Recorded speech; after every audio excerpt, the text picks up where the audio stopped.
Welcome to Vermontitude, a collaborative effort between Great Eastern Radio, the Brattleboro Reformer, and BCTV to bring you the stories behind the stories on the topics you want to learn more about. Because there's always more, so there'll always be Vermontitude. Hosted by me, Peter Fish Case.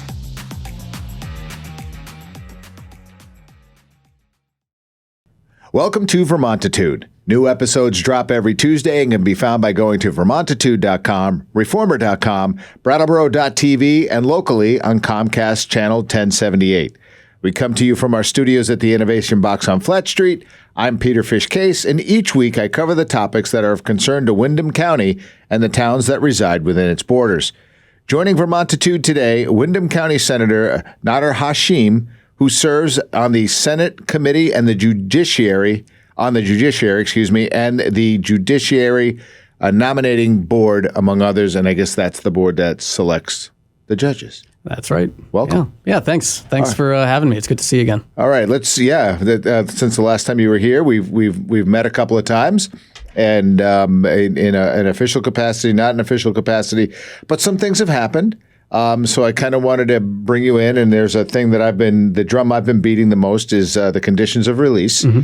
And it sounds like you've got, movement or discussion on that coming up. So, there's two parts to that conversation. The first piece, which isn't the most substantive answer, but, it is something that's on the radar for the Senate Judiciary Committee. It's I was actually talking to Senator Sears just a few days ago about what some of the plans are. And, one of the top things that he wants to focus on is fixing the conditions of release system. Right.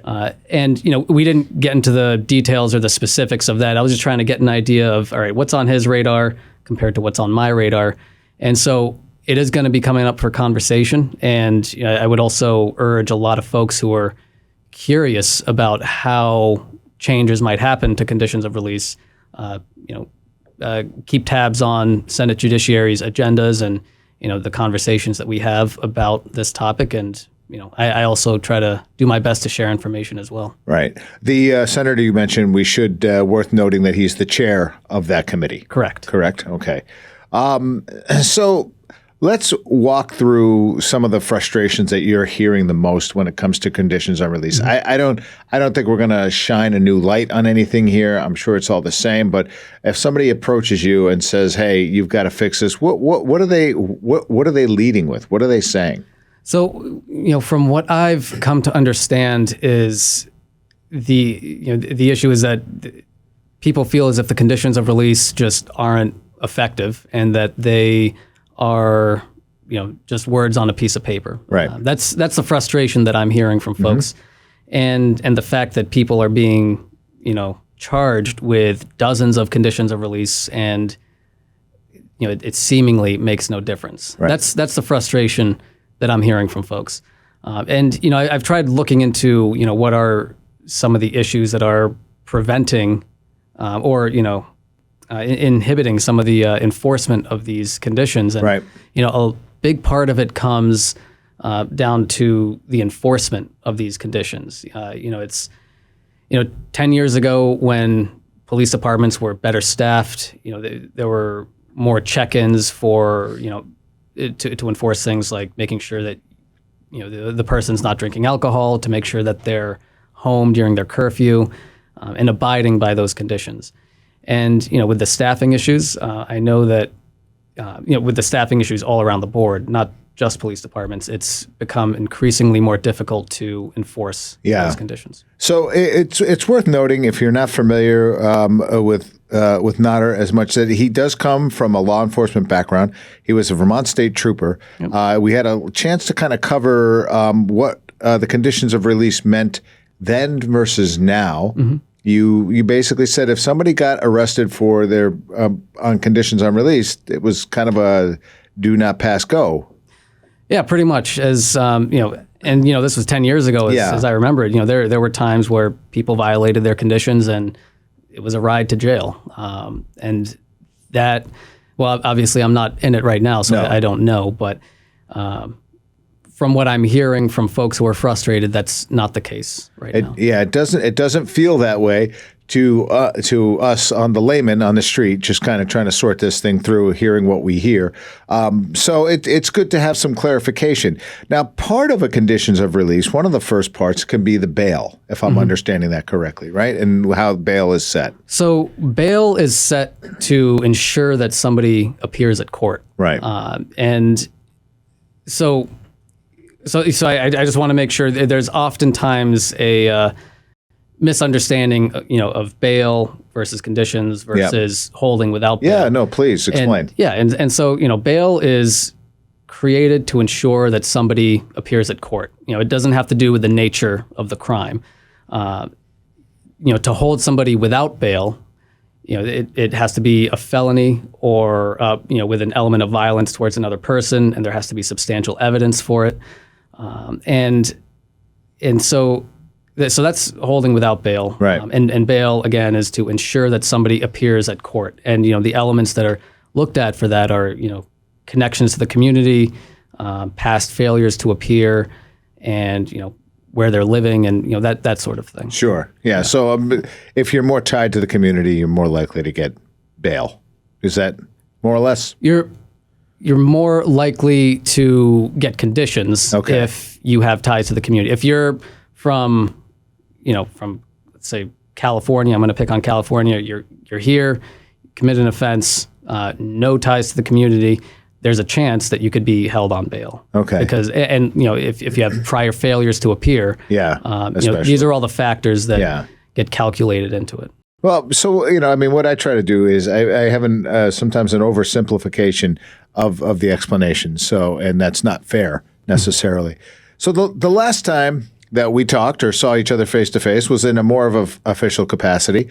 As some of you may know, I'm a selectman in the town of Brattleboro. Nader, Wendy, and Emily Kornheiser came to answer specific questions, and that wasn't maybe a couple of weeks ago. And we talked about the backlog in the court system and the fact that there were not enough judges to go through these things. So at that time, there were 7 open. So you got some good news for us today. I do have some good news. The governor appointed 5 judges, and that leaves, as best as I can remember, 1 more judge position and 1 magistrate position. Okay. And before we talk about the judges, can I highlight something real quick? Just backpedal a tiny bit about the holding without bail. So one bill that I'm planning to bring up along with hopefully the rest of my committee has to do with hold without bail hearings. Okay. So, right now there's this, there's a disparity between different counties and different courthouses as to what evidence is admissible when it comes to holding somebody without bail and what type of testimony is required. So in some courtrooms, depending on the judge, if they're going to have a hearing to determine whether or not somebody's going to be held without bail, some judges are requiring live testimony. Other judges are not requiring live testimony. So the issue that gets created is that victims of serious violent felonies are being required to testify within 15 days of the incident, of the assault or of the offense.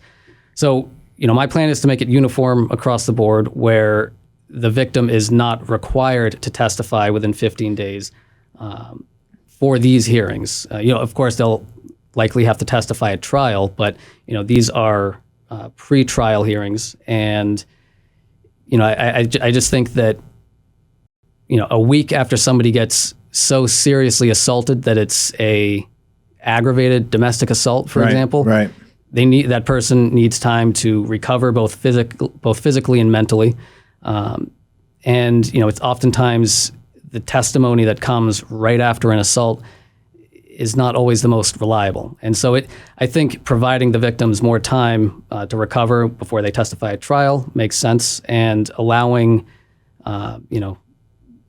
dash cam footage, body cam footage, affidavits, photographs, written statements to determine whether or not somebody is likely to continue committing a violent offense. I think that's appropriate for those hearings. I would not disagree with you on that. I think that is a good thing to push for. Yeah, thanks. So thank you for giving us the update there. So now we've got the 7 open, are actually now down to 2 open, but we're not stopping there.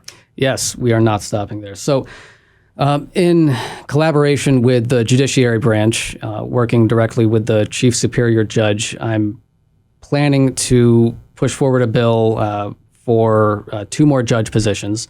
And because of, we've got our separate branches of government, I'm not able to say in statute what these judge positions are for. Okay. Rather, that's what the chief superior judge does. Right. And so I plan to, have these 2 positions move forward. And my understanding is that one of them will be used to support a statewide drug docket, which I've been pushing for. I've also been pushing for the drug docket down here in Windham County, but after talking to both Tracy and also the Windsor County State's attorney about their impending or their soon-to-be created drug docket, I do think it makes more sense to have a statewide position afloat where the judge is going from county to county to address the drug docket, on the respective days. Okay. So that's what I'm pushing for. It's one of my top priorities. I do think the drug docket is something that will be very useful. Like I said at the select board meeting, the going through the drug docket is not a get out of jail free card. It is possible that the charges can be dismissed or reduced. However, there's substantially more supervision. You have to go to court biweekly. You have to regularly get drug tested. You get randomly drug tested. And after you go through a certain number of phases, you also start receiving, job training. You're also getting therapy from the beginning. You're getting, I don't want to say training, but I guess guidance on how to handle family issues, for example. Yeah. And it's a great way to get back on your feet and break free from the addiction, but also develop those skills that gets you better situated in life to support yourself and your family. Yeah, I mean, these are all good skills to know and to have, and if you've struggled with them, now somebody can give them to you. I think it's a good step forward. So tell us, what is the most important thing you're going to be working on when session starts again? The most important. Oh, it's tough. It's tough to pick one. It's a big question. I mean, I'm as well as the judiciary branch or the judiciary committee. I'm also on the education committee. Yeah. And at least I'll quickly highlight some of the education stuff, and I'll try to figure out what my absolute number one is. Oh, you don't have to. Okay, if you just give us a few things that you're working on. I'll throw out some priorities. But for education, we're dealing with PCB testing and remediation, which, as of now is a cost that is going to be 100% on the state rather than the towns. However, we have to make sure that the funds are replenished so that when towns do encounter PCBs in their schools, they're able to adequately test and remediate without it being a huge burden that's also very disruptive. So that's one of the top priorities in the education committee. And this is more of a, I guess, higher level issue, but just the issue of mental health in our schools. There are differing opinions as to how much schools themselves should be involved in, I guess you could call it non-educational issues, like therapy or providing food or providing health or healthcare. And my perspective is that kids are spending the majority of their day in school. Teachers and school staff are seeing all sorts of sides of kids that, and what I'm trying to get at is that I think schools are a great place to provide kids with some of the resources that they may not be getting elsewhere. Whether it's mental health care, physical health care, food. We pass universal school meals, which was my top priority last session, and now that's going to continue forward. And I think that I know there's concern about using the education fund for different things that aren't directly for education, but I think that we shouldn't constrain ourselves to siloed thinking about these different sectors. If we have the opportunity to provide kids with mental health care in their schools and it's feasible, I think that that's something that we should discuss in that committee. I don't disagree with you. I think that would be a good use of resources and funds. Yeah. So I would support that. Awesome. Yeah. And so that's education in a super brief summary. But right. When it comes to judiciary, the backlog is definitely my top priority. I think that this is one of the issues that is contributing to a lot of the challenges that we're seeing in our judiciary. I think that we have, I know we have a workforce shortage right. in just about every sector. Yep. The legal field as well. And one of the things that I'm trying to work on with the Vermont Bar Association is expanding this stipend program that they have for I believe third-year law students, where basically they're in their third year, they're starting to do externships and clerkships, and they're working in different local offices, and it's a great way. Also, when you're a third-year law student, you really don't have much money, and right. $500, can last a while when you're paying for gas, groceries, and so on, as a law student. And so, providing these stipends for law students who are working in state's attorney's offices or defender general's offices helps them, put down more roots, and it helps them stay more focused on the job. And it also, when they're developing that network and setting down roots, they're really more likely to stay here. And that's what we want. Right. So that's one of the things that I'm working on. Okay. And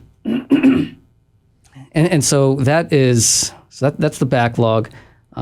Let's see. There was a second issue that just escaped me, but maybe it'll come back. Listen, I appreciate you coming on and running down. It's a pretty healthy docket. Let's let us know what we can do to support it. Thank you for jumping on Vermontitude today, and good luck with the session. Yeah, thank you. I appreciate it. And, if folks ever have any questions, my email is naderhashim.vt@gmail.com. And, feel free to send me an email. I do check it regularly. It might take me a day or two to get back to you, but, I try to get back to every single person. And, stay tuned. We reconvene early January, and looking forward to getting back into it. All right, man. Thanks for jumping on. Yeah, thanks for having me.